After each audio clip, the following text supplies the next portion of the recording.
Hey, what's going on, YouTube? It's BooLin Sports here, and I'm bringing you my top 10 draft day trade candidates. Now, these don't necessarily have to be for the first round. They could be anywhere from day 2 or day 3 trades for like the third or fourth rounders.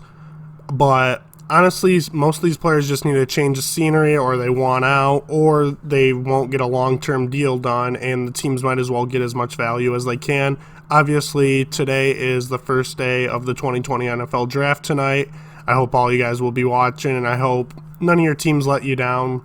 Like, the Lions usually let us down, so I hope today they don't offer a discount to the Dolphins or the Patriots, and we just do what's best for our team in the future.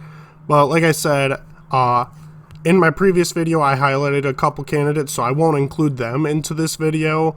I do highly believe, though, the players like Leonard Fournette, Matt Breida, Jamal Adams, Garrett Bowles, and Yannick Ngakoue will all be traded away before this deadline. But without further ado, let's get into my top 10 picks, and then I'll also have another few guys that I don't really highly believe in, but could also be surprise candidates to get traded. So my first trade candidate here is going to be Ryan Kerrigan. I believe the Redskins at pick number 2 take Chase Young, and they're just going to get younger on that defense, and Ryan Kerrigan, with his huge cap hit, will probably be the odd man out here. Ryan Kerrigan has struggled with injuries on the team, and I think he'll get traded away for like a second or a third round pick. He is still a very talented player, and he's on the right side of 30, so he should still have some value, and I think he has a year or two left on his contract, and I could see potential playoff team taking him in his cap, or being a late before preseason cut. My second candidate is probably the most obvious one on this list. It is Trent Williams. He has not been happy with the organization since last year, when the medical staff wrongly diagnosed him with they said it was nothing to worry about. He had a tumor in his head, and it ended up being cancerous. So he just doesn't trust the organization, what they're going to do, and he's been disgruntled, and they just keep holding on to him, losing that trade value. I could see an offensive line needy team like the Browns taking him if they don't end up using a first-round pick on an offensive lineman, or getting Garrett Bowles like I had in my prior mock. I say he'd probably still go for right around a second or a third as well, even though he is getting up there in age, and he doesn't want to be a part of that team. But I don't think the Redskins are just going to let a player like that go. Third candidate here, it's going to be a bit of a surprise, but I have Julian Edelman. Edelman has been a long-term player in the slot for New England, and he's, I think, 34 years old right now, but there are still teams that would really enjoy this receiver, and it's hard to tell what New England is. Obviously, they're probably always going to be in a win-now mode with Bill Belichick at the helm, but they don't have a quarterback in place. They don't have any tight ends on the roster. They did just bring in Allen Hurns to help out that receiver room, and their defense is still above average. I don't know if I can consider it elite, seeing all the people that left, but it's still a very good team. But I could see Julian Edelman leaving for a third or fourth round pick. We have another New England Patriot here, Joe Thuney. They franchise tagged him this year. This is who they decided to use the tag on over Tom Brady, Kyle Van Noy, and a bunch of other players on their offensive and defensive respectively. But I think Thuney could be one of those trade candidates, and he could also go for a high round pick. He's very young. I think he's around 26 years old, and so he could be a franchise player for a team. So going for a late first, maybe even a second or a third, and a couple other picks would be good for both sides. This is one I would be sad to see go, is Marvin Jones. Everyone in Detroit absolutely loves this dude. When we initially signed him to that contract back in 2016, it was graded the worst contract of that offseason, but honestly, he's done nothing but produce. He has hindered injury the last 2 seasons towards the end of each season, missing about 6 or 7 games, but honestly, he's still a playmaker. He can still get 1,000 yards for any team, and I could see him going for a third or fourth round pick.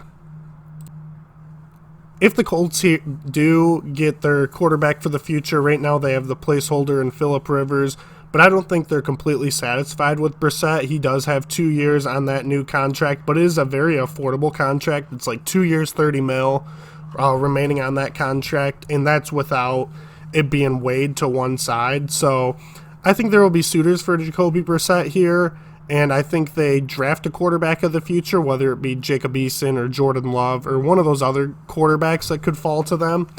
I just don't think Jacoby Brissett's the answer, and I could actually see a reunion with New England or possibly another QB-needy team, maybe the Jaguars, for a third or fourth round pick as well. A lot of these guys are going to be like third or fourth round picks. Sooner or later, we'll get into the fifth or sixth rounders. And as I say that, here's a guy that I think will go to a fourth or fifth round. Obviously, he would be a good mentor behind Joe Burrow. They don't really have a guy backing up Andy Dalton right now in that system, but we all assume that Joe Burrow will be the number one pick, and he'll need a backup, so they could keep Andy Dalton, but they do want him to go somewhere and start.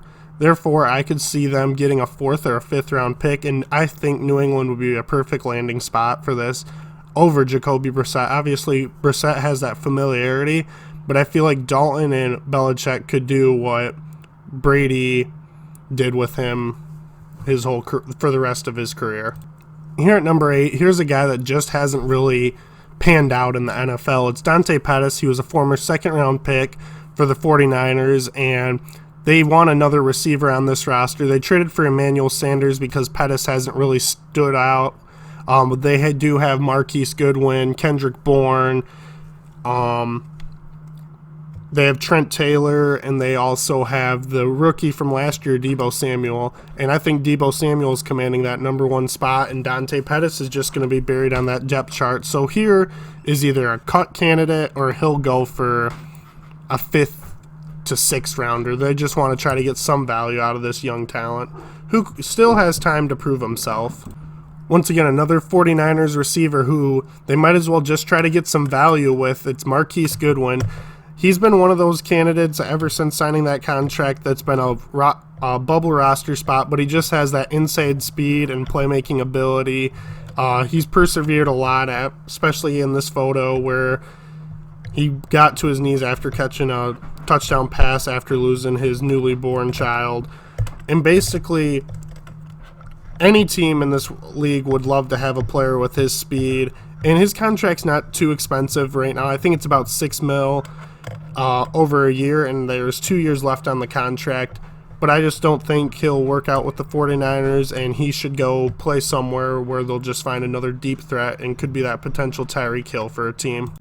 And my last trade candidate for this video, which is the least likely in my opinion, is Kansas City Chiefs defensive lineman Chris Jones. Chris Jones is on that franchise tag, but we all know he probably won't be able to get re-signed with Patrick Mahomes' contract coming up and a lot of other players needing to get paid. I feel like Chris Jones could be the odd man out here, and he could go for a first-round pick, in my opinion, where kind of like a DeForest Buckner situation. You trade the guy, get a first-round pick, and then that team signs him right away. He's an elite caliber player. He's obviously very important to that Chiefs team, but it's hard to tell right now. They're still a Super Bowl contender, and I think they could keep him, and that's the only thing keeping me from saying he's a trade candidate immediately. But also, they're not going to be able to pay this guy when his contract's up after this franchise tag, so they might as well get value when they can. And then, like I said, there's a couple players that aren't on this list that I will mention. I've heard rumors about Odell Beckham getting traded. I don't think that's going to happen. People are saying he's not a fit for Baker Mayfield, but honestly, I feel like it'll work out just fine. I've also heard rumors that Odell doesn't want to be there necessarily, but I don't feel like this is a New York Giants situation where they trade him after signing a deal or just getting a player after a year. They're not going to give up on a talent like Odell, and they're going to try to find a way to get him involved in this offense. There's also two players I'd like to highlight who have just got new contracts last year, but they both play for the 49ers. It seems like the 49ers are trying to clear up a lot of cap right now, and those two players happen to be K'Wan Alexander He came over from the Tampa Bay Buccaneers and signed a 3-year deal. And the biggest name, who I actually could more than likely believe than Chris Jones getting traded, is Dee Ford. He signed a massive 5-year, $85 million deal, but he just struggled to stay healthy last year, and they got Nick Bosa, so they found his replacement, and they just kept that defensive line intact. So Dee Ford could be an odd man out, but I'd like to thank you all for watching. I'm also going to do this. If any of these players do happen to get traded, I will donate $5 to the charity or foundation you guys voted on. Once again, continue BooLin, playing out.